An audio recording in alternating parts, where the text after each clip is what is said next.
እንደምን አላችሁ የሰዓቱን ትኩስና ወቅታዊ ዜናዎችን ይዘን መጥተናል።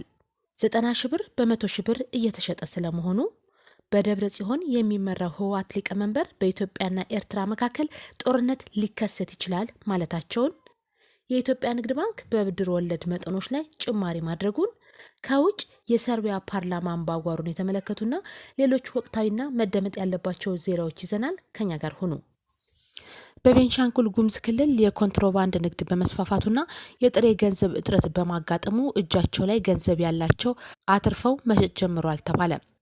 እንደ ማሳያም 90 ሺህ ብር በ100 ሺህ ብር ይሸጣል። ከባንኮች አንድ ሰው በቀን ከ500 ብር በላይ ማውጣት አይችሉም ማለቱን ሸገር ኤፍኤም ዘግቧል። የህዝብ እንደራሴዎች ምክር ቤት አባልና የቦሮ ዲሞክራሲያዊ ፓርቲ የፖለቲካ ዘርፍ ኃላፊ መብራቱ አለሙ የጥሬ ገንዘብ እጥረት በባንኮች መፈጠሩንና የኮንትሮባንድ ንግድ መስፋፋቱን የተመለከቱ በመተከል ዞን በመገኘት ባደረጉት ህዝባዊ ውይይት መሆኑን ነግረውኛል ብሏል ሸገር።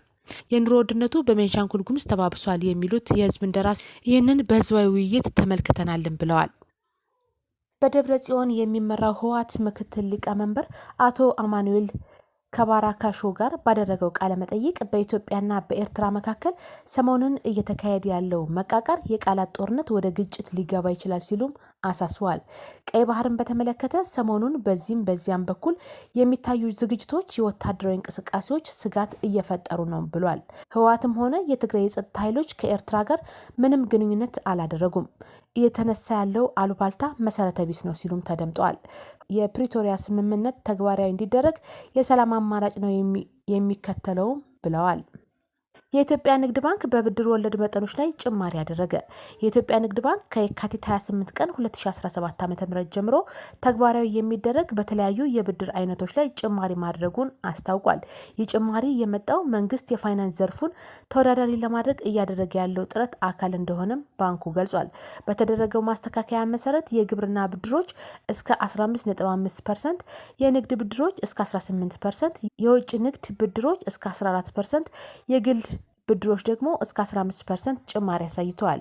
ይሁን እንጂ ለካፒታል በደረሰው ደብዳቤ ላይ ለኮንዶሚኒየም መኖሪያ ቤቶች ብድሮች የወለድ ምጣኔ በ12 በመቶ እንደነበር ይቀጥላል።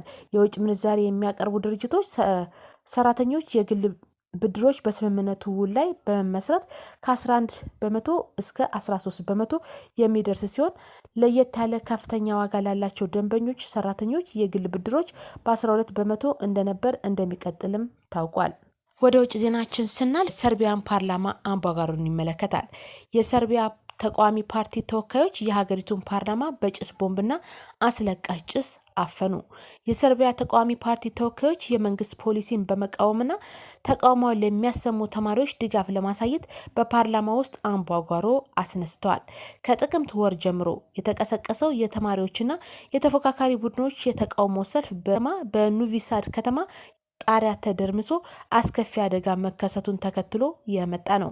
የሰርቢያው ፕሬዝዳንት አሌክሳንደር vučić ተቃውሞ በውጭ ኃይሎች የገንዘብ ድጋፍ እንደሚካሄድና መንግስትን ለማተራመስ የተጠነሰሰ ሴራ አካል ነው ሲሉም ተናግረዋል።